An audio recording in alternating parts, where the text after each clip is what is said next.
Hey, look at that, it's more your favorite little yellow guys. I like the little characters. So in this level, they're in a hellscape for some reason. I must have skipped something when I was recording this, because how the heck did we get here? So, it's pretty much the same rules apply as in all three previous episodes. You hop up and down and you grow in size, and everything else just works out for itself. Alright, well, I'm already out of things to talk about, and we're 40 seconds in. Let's pull up our handy dandy list of topics. Did you hear they're gonna do a spin-off of SpongeBob in the coming months? It's gonna be a prequel of sorts. They're gonna have the SpongeBob prequels, where it's like it's gonna be like the Star Wars prequel. They're gonna have a Attack of the Nematodes. This isn't funny.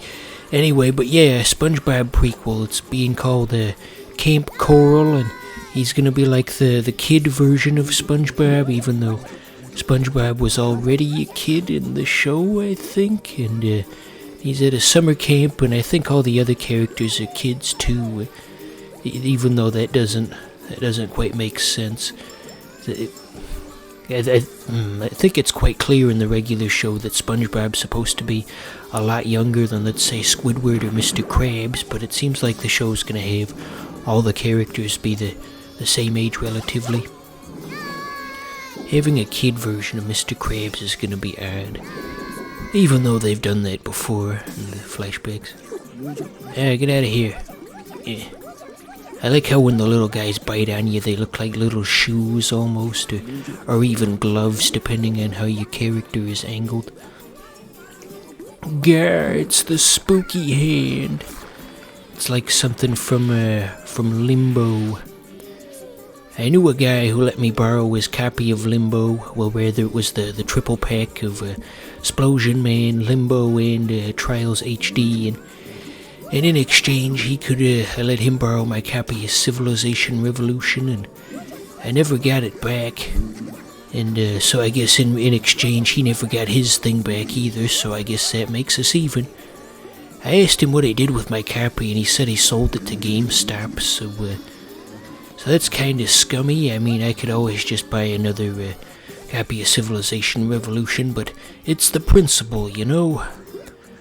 Principal Skinner. Superintendent Chalmers, I hope you're prepared for an unforgettable luncheon. God, steamed hams had so much more longevity to it than I ever thought it would. Most memes only last maybe a week at most, but steamed hams had a good 3 months, and it started in like December of 17, I want to say, and it went on until at least March of 18, and there's people still out there making them too, so I guess you could technically say that it's not over. But I think for the majority of people it's over at this point. Just a few weirdos making them, and they're not going to be seen by anybody, sort of like what we're doing with these things right now. So, on to World 2. Do they ever explain what those dark blue hair people, what their significance to the loco I can't talk today. What their significance to the LocoRoco world is? I don't think they do. This isn't especially plot heavy. So we get to play as a different type of Loco now. Isn't that exciting? This one's the girl version. I don't like the way they sit on top of each other like that. Looks like something you'd see in your backyard between two birds in the spring, if you know what I'm saying. That's a crummy analogy. So anyway, yeah, with each world you get to play as a different color of Loco. There's also a red one and a green one and a blue one and a black one, and I think that covers pretty much all of them. Each one has a different song that they sing. The green one goes roll on back to the dawn of time, because it's a different song. No, that's stupid. Why did I say that? I'm so embarrassed. Oh God. Anywho, so getting back onto the subject of Camp Coral. So yeah, structurally the show seems to be pretty similar to Camp Laszlo, except I'd imagine it's probably not going to be as funny. Since it's aimed at smaller kids, I'd imagine there really won't be any jokes per se. It's just going to be very tame, and the closest thing we'll have to actual jokes is just going to be a bunch of cheapo slapstick humor and he got hit in the head with a coconut. That's probably going to be the gist of it. Oh yes, if you eat those green beans, they form into the pink bugs, I guess. And then the pink bugs make all the lums turn red, and they play that song with the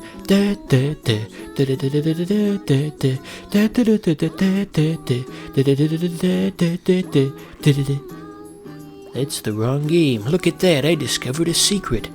There are advantages to being total garbage at this game. You find things that you didn't know.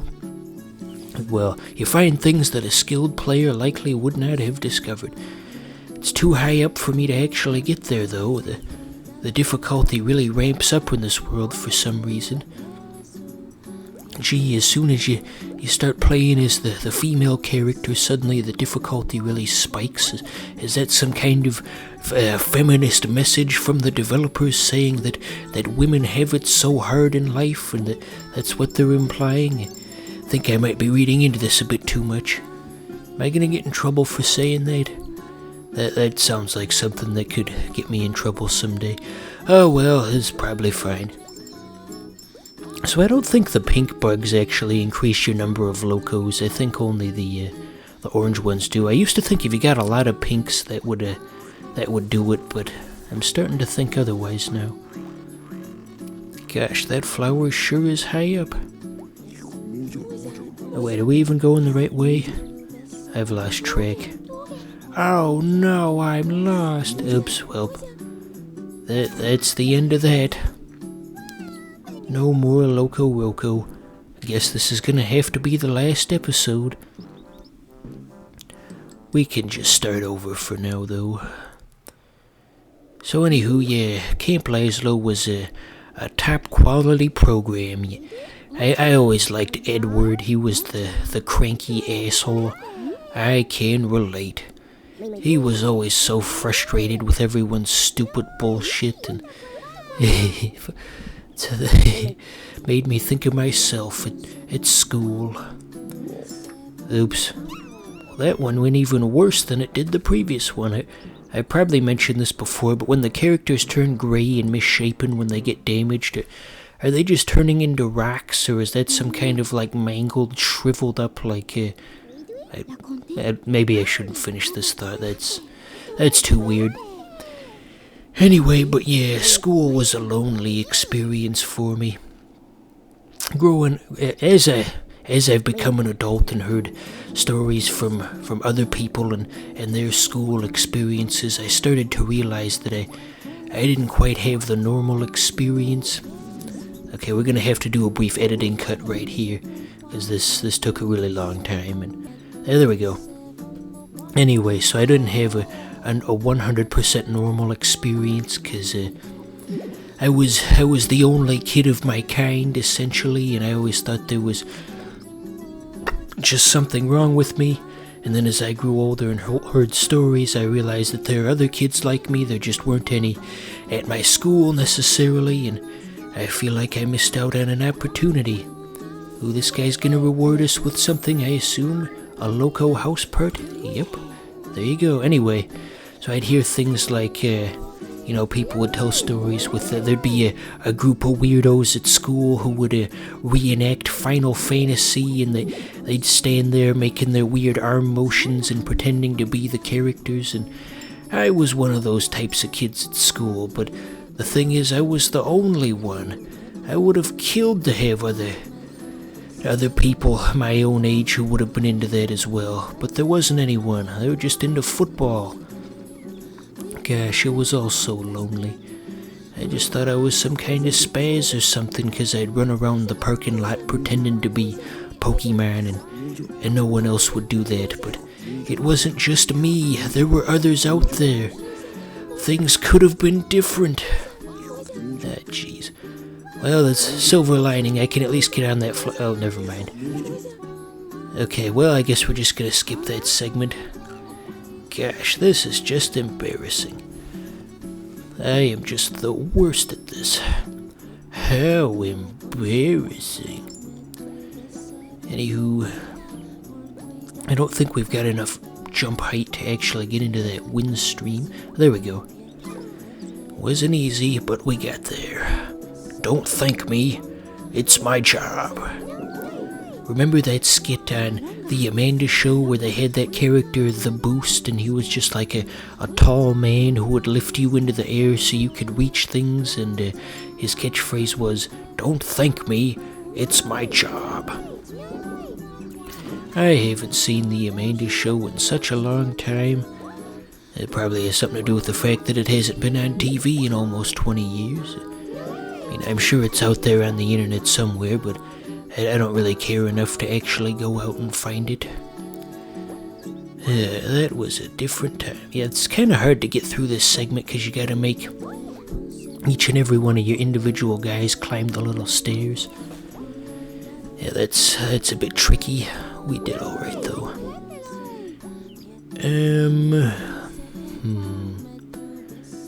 So what else have I been doing? So I've been rewatching Archer on Hulu. Name drop some brand name products for you, like some kind of douchebag. Yeah, we don't have enough for that, but we can come back because we want to get the bonus. Anyway, yeah, I've been watching Archer on Hulu. I just kind of skipped to a random season and went from there, because with any kind of show, it usually takes a couple of seasons before it starts getting good, so I usually just skip over the first 2 or 3, so the show's already in its prime by the time I join in, and I do that with most shows. That's probably not the correct way to do it, but I don't care. You can't tell me what to do. I'm an adult. It's like that funny video with I threw it on the ground. I'm not gonna let you poison me. I'm an adult. Welcome to the real world, jackass. These quotes are so scrambled that no one who isn't already familiar with this thing is gonna know what I'm referring to. They're just gonna be more confused than anything, but that's no different than anything else. So anywho, I saw a preview. They got a new season of Archer coming up, so that's pretty cool. I mean, I'm kind of the opinion that it's been going on for a bit too long. I mean, they already started making significant changes to the show in like season 5 because they were out of ideas, and now they're up to season 11. They ran out of ideas a long time ago, but they're still going. I feel like most shows don't know when to stop. TV just generally seems to have a problem with shows going on for too long and getting stale, or either getting repetitive and stale, or turning into something completely different, or having the characters become exaggerated versions of themselves, and those are the 3 big traps for long-running TV shows. I don't think there's been any TV show that hasn't gone on for a long time and eventually gone downhill in quality. I mean, The Simpsons, obviously, they went down in quality, and then Family Guy kinda started going down in quality around 2011-ish. You know, I guess South Park's still doing pretty good, actually, now that I think about it. I'd say the new stuff's on par with the old stuff in terms of quality, so kudos to you, South Park writers. I always did like that episode with Heather Swanson. That was a good one.